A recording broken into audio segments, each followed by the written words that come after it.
Hey, my buddy, my brother, my friend Matthias Steinway here in the house, and today I indeed brought up that topic. Playing slow or playing fast. Wow. Which is more difficult? Which is worth investing more time in? I'll tell you, this topic keeps coming up, and the reflection is much deeper than it seems. And if you already want to start answering it, hold on a bit, watch the video until the end, because I know the reflection will be worth it. Let me quickly break here to invite those who are music teachers. If you are a music teacher, we have a marketing and entrepreneurship event for music teachers, and I'll leave the link in the description for you to register for free, which will take place soon this month of January. This event is unmissable. It only happens 2 or 3 times a year. So to start the year strong, music teacher, it's the turning point. If it's your first time here, I'm Matthias Steinway. I'm a guitarist and the founder of the Steinway Academy of Music, which is the largest virtual school for guitarists in Brazil. If you're not subscribed, subscribe and leave a like in advance because the videos are always, top notch. And I'll leave you with a first question. What do you enjoy listening to the most? Musicians who play, working with more speed, are denser in improvisation, or musicians who play with more pauses, more breathing, maybe more spaced out notes. Leave a comment here for me, and then make another comment at the end of the video is after our reflection. To start, we need to explain what it means to play fast and to play slow.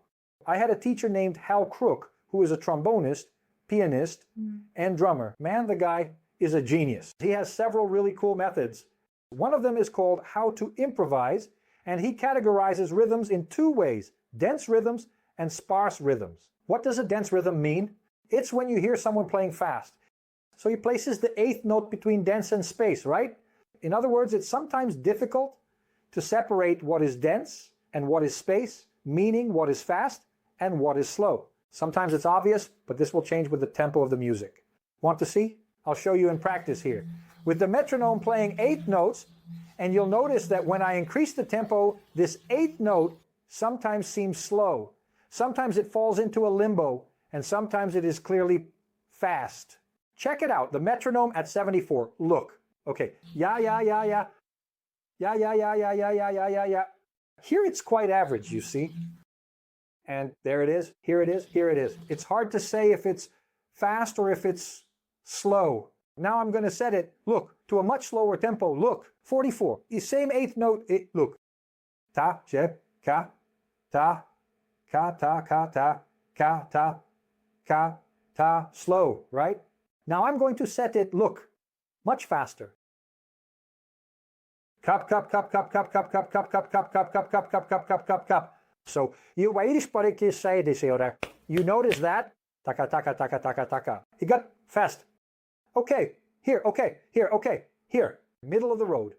Okay, here, okay, here, okay, here. Clearly, you got slow. So the same rhythm can be judged in different ways depending on the tempo of the music. I'm just making this introduction for you to understand that sometimes there's a fine line. It becomes difficult to say if it's fast or not fast, if it's dense or sparse. It will depend a lot on the occasions, okay? Another important point I bring for reflection here, which has nothing to do with fast or slow, but relates to a tool that exposes the musician, which is the pause. What does the pause reveal so much? You will notice that many people have a lot of difficulty pausing in the middle of improvisation. The person starts playing and they can't stop anymore. Why? The pause emphasizes what was played before and also what will be played after.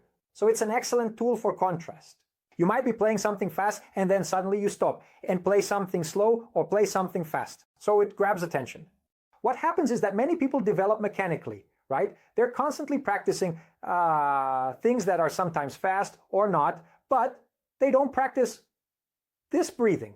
So the pause is something you need to start paying attention to in those guys you like who play slowly, play fast, or balance it, right?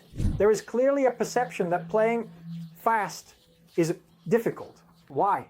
No one starts playing fast from one month to the next. If you just started playing your instrument now, you won't be able to play fast. So playing fast is not for beginners. This, in a way, greatly defines the musician. Why? When you start playing, you want to improve. So you understand that progress is linked to playing faster. And playing fast, with precision, beautifully, it grabs attention, man, in any sphere of professional musicians. So you will notice that, Inés, the great musicians, we're going to analyze some things here. The guys who play really well usually have the ability to play very fast.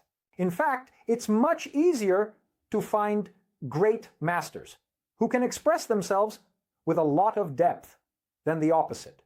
It's difficult to play with just a few notes. Joe Satriani has a really cool quote, which I'll use here, which is, "Some will play faster than others, but playing the right note is more important." So you notice Satriani is a very balanced guy. I think he's an interesting case for analysis because he's very melodic, but he also has his moments of greater depth. And the reflection I bring to you is this. There are many guitarists especially, and it's not just for guitar, okay? But the guitar has a lot of that hangover from the 1980s to 1990s, where the content production market, video lessons, and Poche methodologies were very focused on shred guitar, which was super popular at the time, and everyone wanted to play fast, right? So you can notice that even those guys, like Joe Satriani and Steve Vai, who had something very interesting at that time, which was classic rock and blues, they also adapted to this virtuosity. Then the younger crowd started focusing a lot on just playing fast, but without considering this other aspect that these guys already had, which is the idea of playing with space, breathing, having this concept of blues and classic rock, which significantly changes the type of phrasing. And today you notice much more of a revival of this way of playing from blues and classic rock than in the 80s and 90s, when people were trying hard to break away from this type of sound, right? Music over time is always trying to break previous patterns. And at some point, it's interesting that we go back to reclaim older things. So what you need to be careful about is not becoming a slave to just studying and practicing to play fast and neglecting other important tools, such as developing motifs and these expression tools that you need to have, which will help you balance your improvisation more. And you will notice, right, that we will reach the end, and I will talk to you about musicians who combine both things, the fast and the slow, and you will realize that this is the best path for you to follow. It's the most guaranteed way to achieve results. Let's analyze some musicians who play more slowly here. You will notice that in the beginning, everyone plays slowly, right? So, because of this, perhaps we seek this issue of playing fast, which seems like we are breaking away from this more initial phase of ours. And I, who analyze student videos every day, I'm always giving people a hard time, saying, man, you're playing something you haven't mastered. You're trying to play fast, but everything is jumbled.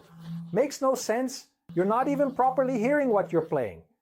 But you're playing because you think playing fast will add to your improvisation, even if it's poorly executed. Watch the video of Jeff Beck playing slowly. Look at how much clarity and expression he uses.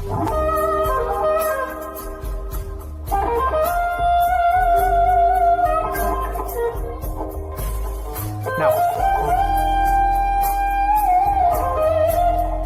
the great master, who is B.B. King, who always played with a lot of breathing, right? Sparse phrases. In this video, he was already quite old, even playing with a bit more difficulty, but it's worth listening to.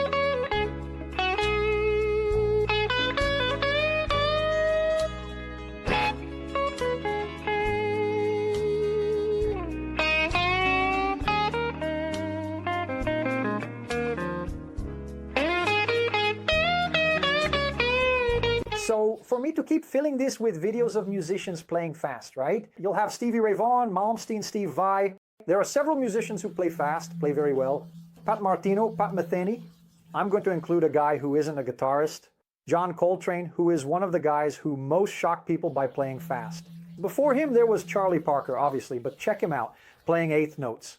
In other words, remember that rhythm we talked about? But at 305 BPMs. See how this really sounds like a big challenge. She's talking in there, saying that Helena lives. Isn't that Noise Lord? The interesting point is that you didn't feel bored listening to the guys playing slowly, nor listening to Coltrane playing fast. Why is that? Now I've reached where I wanted to get, which was playing fast.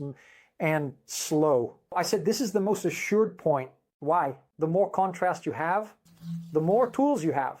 This enables you to convey a more interesting message. I think it's much more difficult to make an impact, for example, with an entire album of 10 songs where all your solos are played, with few notes, lots of breathing. Man, you have to have a lot of feeling, and that's another thing we can discuss, right? So, do musicians who play fast not have feeling? So, save that for the next video, but I'm talking about feeling here in the broader sense. There's that ability to express yourself with fewer notes, right? Are we clear on this without any controversies? Look at David Gilmour playing, how he adds, sparse rhythms with dense ones, and the most important thing about his way of playing is how he uses the tools of expression, bend, vibrato, and how his solo gains dynamics throughout the improvisation. So you realize it's not just about playing fast and slow. Here's a video of me playing music. I mixed sparse, and I went up to him and said, man, if you had stopped improvising at the first minute, it would have been a top-notch improvisation. What happened? He played very well in the first minute and then started to become repetitive. He told the whole story. Then the story started to repeat itself, to become. Taking advantage here, also sharing a tweet and a video kind of playing. I am from that generation of musicians who also combine space and density a lot.